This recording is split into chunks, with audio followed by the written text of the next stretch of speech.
Hi folks, this video is about our ammonium dichromate volcano worksheet. Hopefully we had time to do it in class, but some years we don't, so here is the video if someone's absent. So we watched the reaction in class of the decomposition of ammonium dichromate.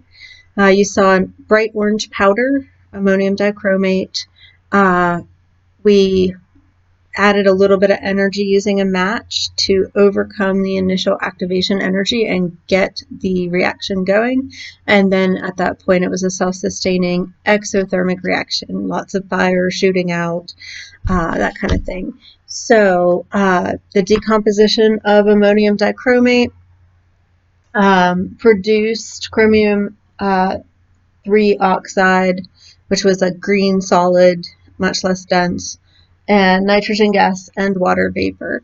And so we can learn a lot about enthalpy and entropy and Gibbs free energy from that reaction. So first question on your worksheet, write the balanced equation. Here it is. Hopefully we at least got that far in class. Then you have some information about the standard enthalpy of formation of the different components and the standard entropy of the components to allow you to do some calculations. So those are all on there. The second question says, why is the enthalpy of formation of nitrogen gas 0? And so we know that anything, any element in its elemental form, like the proper phase for its natural existence, has a standard enthalpy of formation of 0. So since the nitrogen gas is in its elemental form and it's in the gaseous phase, which is the way it's supposed to be in nature, it has a standard enthalpy of formation of 0. So when we plug into Hess's law here, we should be able to find the enthalpy of the reaction. So remember, there's energy stored in chemical bonds. This reaction was exothermic. So what is our prediction? Should the enthalpy change be positive or negative for an exothermic reaction? Hopefully you said negative, which hopefully we'll find that it is. So I'll pause for a second, fill in some math. I'll just do it in front of you. Be brave, right? So if we look, we want the enthalpy of the products. So we have 3 products. I'm going to ignore the nitrogen because it's an element in its elemental form, so its standard enthalpy is 0. So the delta H for chromium 3 oxide on your table, right at the top of your worksheet, is negative 1100 kilojoules per mole. Right, so delta H is going to be negative 1140 kilojoules per mole. And that's for the chromium 3 oxide. This is 0, then the water. This would be times 1 mole, because the coefficient in the balanced equation is 1 for the chromium 3 oxide. So then I'll add it up with the water. Standard enthalpy of water is negative 42 kilojoules per mole. And then we got 4 moles of water in our balanced equation. Right? Okay, so we add those two up, then we subtract out the reactants. There's only one reactant in this decomposition, ammonium dichromate, and so its standard enthalpy is negative 22.7 kilojoules per mole, or 22.5, sorry, negative 22.5 kilojoules per mole. We got 1 mole. Well, that barely fit. 1 mole. So if I type it into my calculator, add these two up, and then subtract this negative, which means I end up adding it, hopefully what I end up getting is going to be the enthalpy is negative 2090 kilojoules, because all of our moles canceled with our balanced equation. So you end up with 3 sig figs. This has 3. This has 3. That has 3, but then you have to look at place value when you add and subtract. So you end up with a tens place here, a ones place here, and a tens place here. So our limiting factor is that tens place, so I end up having to round to the tens place. So I get negative 2090 kilojoules for the standard enthalpy. We did expect it to be negative because it was an exothermic reaction, so that's sensible. So that's good. Okay. So question 4 is calculate the delta S, the change in entropy for this reaction. The entropy increase or decrease. So let's just think that through for a minute. In our balanced equation, we start out with a solid. Our products are a solid and 2 gases. So what happens to entropy when we have products that are gases, or more moles of gases products even? So hopefully you said entropy is increasing because gases are far more chaotic than solids or liquids. So clearly we have way more entropy at the end of this reaction for this particular system because we produced gases. So we should expect entropy to increase or be positive. Hopefully that'll be the case. So the equation for number 4 for entropy is basically the same thing. Instead of enthalpy, we just substitute delta S instead of delta H. And we have another equation that looks basically just like Hess's law, except so for number 4, I will add up the entropy of the products and then subtract out the entropy of the reactant. So let's see, for the products, chromium 3 oxide, the entropy for that is 0.0812 kilojoules per mole Kelvin. Is that kilojoules? Yeah. Okay. Kilojoule per mole Kelvin. And I can cancel out the moles. It's 1 mole, right? Then even elements in their elemental form have a standard enthalpy that is non-zero. So I have to consider my nitrogen. So that will be 0.1915 kilojoule per mole Kelvin times 1 mole. And then I can add the water. So the entropy for the water in its gaseous form is 0.1187 kilojoule per mole Kelvin, and we had 4 moles of the water. Okay, so my products, my reactant's not even going to fit on the line. So I'll add all those together, and then I'll subtract out just my reactant of the ammonium dichromate, and its standard enthalpy is 1137. So 0.1137 kilojoule per mole Kelvin, and there was 1 mole of that. And if I manage to plug all that into my calculator correctly, it would equal delta S. And if I do that, my delta S for ammonium dichromate, hopefully you're doing this and not just copying what I'm doing. Hopefully you've already given it a try. I would end up here with 0.6338, and I can keep 4 decimal places sig fig wise because every single thing goes out to the thousandths place, and the moles of course are perfect, so I don't have to worry about them. And then my unit there, since I canceled mole, will just be kilojoule over Kelvin. So 0.6338 kilojoule per Kelvin. We did expect the that's okay. It's a little blurry over here, delta S. Hopefully, we did expect the standard entropy to be positive, which it is, because we produce gases which are more chaotic than solids. So that's good. And number 5 says to calculate delta V for this reaction.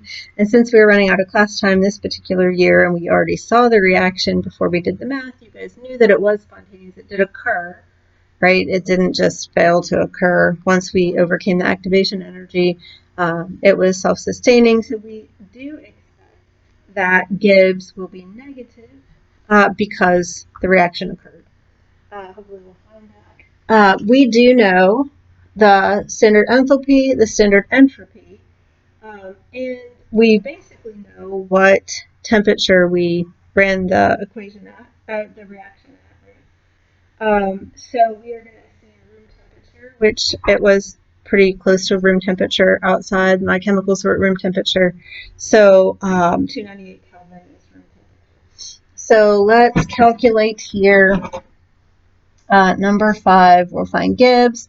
We can use the equation that relates all of those things. So Gibbs, change in Gibbs, will be the change in enthalpy plus temperature times change in entropy, right? And this is a good equation to memorize.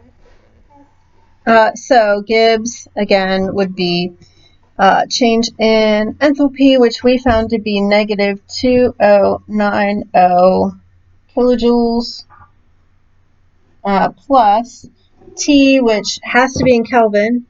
You can't have a 0 for T in this particular case.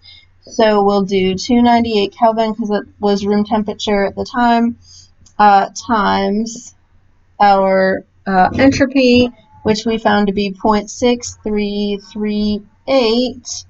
And the unit on that, sadly I'll wedge it here, is kilojoule per Kelvin. So our Kelvin will cancel out. We'll get kilojoule for the two terms we need to add. So I apologize for the terrible handwriting. This is, oh, not an F. Here's G. Delta G is what I'm going for here. Delta G is, if I type it in, negative 209 kilojoules minus, I work that out to be 198 with 3 sig figs. No, I can't read. 189 with 3 sig figs. So negative 2090 kilojoules plus a negative, right, 189 kilojoules. I can keep 3 sig figs in that when I multiply because of the temperature. When I add, I guess, negative 2280 kilojoules for my Gibbs. We know that it was spontaneous. Negative Gibbs indicates that it should be spontaneous, statistically observed. So once we overcome the activation energy, we have a spontaneous reaction. Okay, so that's the first half of the worksheet, but I'm going to need more space on this tiny board that is very hard to draw on. So hopefully got all that. And now we're going to draw a really rough energy diagram with our activation energy and our change in enthalpy shown for this particular reaction, the ammonium dichromate. So, rough energy diagram. We know it was exothermic, right? We know there was some activation energy. We don't really know exactly how much, right? So, put our axes. We know enthalpy will be on the y-axis. We know you can just put reaction coordinate, or I won't mark it off if you put time. The reaction just progresses this way on the x-axis, and that's all you really need to know about that at this point. So we know that our reactant started out with a standard enthalpy of 22.5 kilojoules, right? And then our enthalpy change was 2090 kilojoules. But we can't really compare those because the standard enthalpy is per mole. We haven't done that math yet, but we will. All right, so we know it's exothermic, meaning that the products have less energy than the reactants did, right? So we'll just draw a real rough sketch here before we finish up. So we know the activation energy is the energy needed. So A we'll call activation energy. Energy needed to kind of get you over this hump and start the reaction. And then our different color, our enthalpy change always goes from the reactant's energy down to the product's energy. Well, I missed, but delta H is this. It's negative in this case because the products have less energy than the reactants. So as long as you label your axes and you label the enthalpy change and the activation energy, you're good. Of course, sometimes you'll have better numbers than that. In this case, we haven't considered how many moles we actually reacted yet, but I think we're about to do that. So we maybe should have done the drawing after we considered that. Might reorder that a little bit next year. Okay, so if we look at number 7, it says if 30 grams of ammonium dichromate were decomposed at standard temperature and pressure, we used standard conditions before, right? Standard conditions is 1 atmosphere and 298 Kelvin. Standard temperature and pressure is 1 atmosphere and 273 Kelvin, 0 Celsius. Now we're kind of switching gears and going to standard temperature and pressure. We want to know how many moles of nitrogen gas. The little jar that we did decompose was indeed 30 grams of ammonium dichromate. Just in case you want to know that. First thing you need to do is add up the molar mass of ammonium dichromate. So what would that be? 2 ammonium, 8 hydrogens, 2 chromium, and find that molar mass.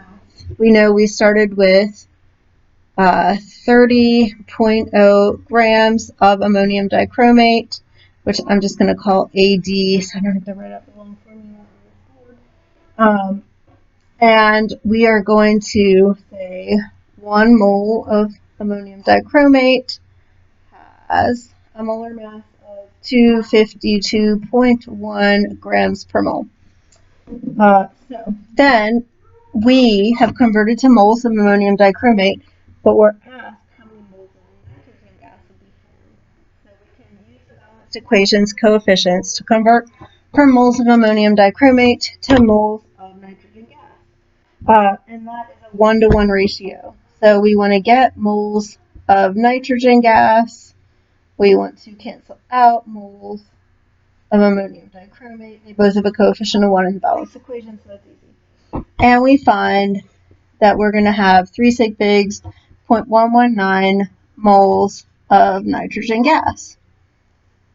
So that's good. That is how many liters of water would be formed.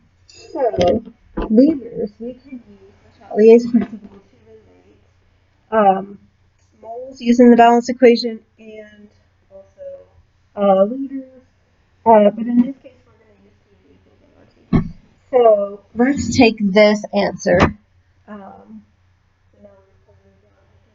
Number 8 on your worksheet.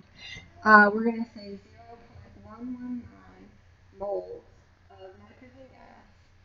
How many moles of water vapor?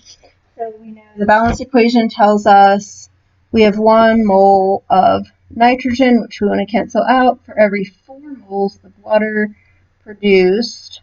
So when we multiply that by 4, we end up with 0.476 moles of water vapor produced from that 30 grams that we decomposed. Right, so we produced 0.476 moles, almost a mole of water, from that little orange pile that we decomposed. So now we know moles. We know a lot of other stuff since I told you standard temperature and pressure as well. So we can use PV equals N, which is moles, times R, which is a constant, times T, which is temperature. So it's standard temperature and pressure. Pressure has to be 1 atmosphere, and we can keep 3 sig figs with that. We want to know volume. That's our unknown. How many liters of water vapor? So we'll solve for volume. Actually, I should solve that out before I just plug in to make sure that we don't have any algebra problems. Right, so if I'm solving for volume, I will divide both sides by pressure.